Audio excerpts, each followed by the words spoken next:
So, let's be honest for a second. It's really easy to fall into the habit of handing your toddler a screen the moment you need, I don't know, 30 uninterrupted seconds to exist as a human being. Need to cook? Screen. Need to pee alone? Screen. Need to just sit down and stare into space? Screen. I get it. It works. Sometimes it feels like the only thing that works. But we also know there are downsides to too much screen time. And on the flip side, independent play. That magical, mythical thing where your toddler just plays by themselves happily. Sounds fake, right? Well, it's not, but here's the catch. You don't get there by tossing a pile of toys on the floor and saying, okay, go play. I'll just disappear for a bit. Yeah, toddlers don't work like that. You actually have to teach them how to play independently. So let's walk through how to do that step by step without losing your sanity. Step one, accept the chaos, aka the short attention span. Toddlers have the attention span of, well, a toddler. They'll pick up a toy, play for maybe 5 minutes, and then suddenly they're inspecting the dog's water bowl, pulling leaves off your favorite plant, or discovering that drawers exist and must be emptied immediately. And now you're following them around like a security guard. Don't touch that. Stop that. No, not that either. Here's the problem all those constant interruptions, they actually prevent independent play because your toddler never gets the chance to explore freely. Step two, create a yes space. This is where things start to click. A yes space is basically a safe area where everything is, well, a yes. No constant, don't touch that. No panic. No chasing. Just freedom to explore. This could look like a fully toddler proofed room, baby gates blocking off danger zones, a playpen, or even something simple like a safe kitchen drawer they're allowed to explore. The goal, you can step back without worrying every 3 seconds, and your toddler can actually focus on playing. Step three, choose the right toys. This matters more than you think. Now, here's where a lot of people accidentally sabotage things. Not all toys are created equal. If a toy is too easy, bored in seconds, too hard, frustration, tears, you get pulled back in. You want toys that are just right for your toddler's current skills.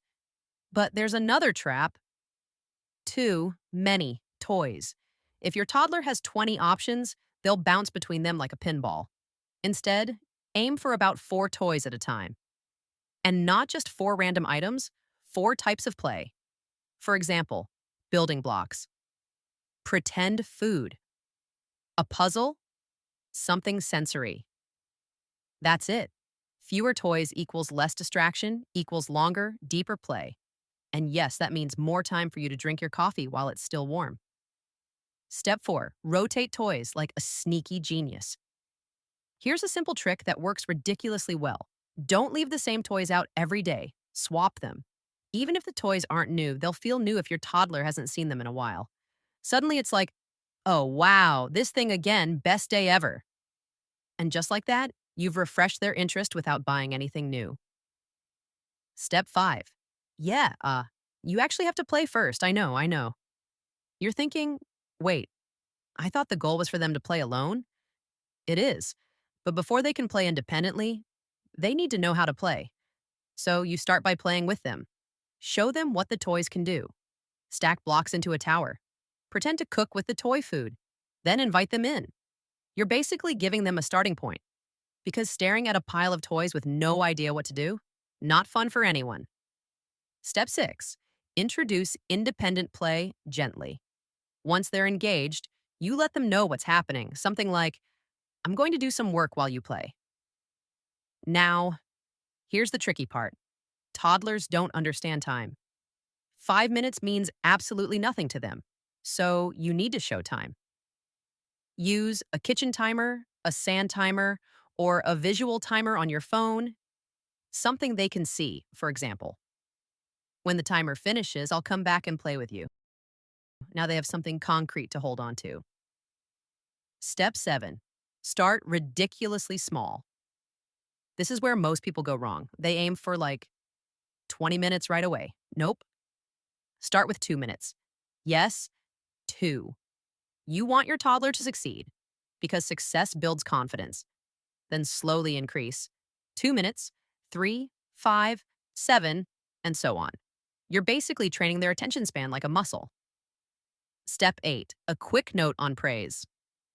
You're probably going to praise your toddler during all this, totally normal, but instead of, you're so smart or you're amazing, try focusing on what they're doing, like, you kept playing all by yourself.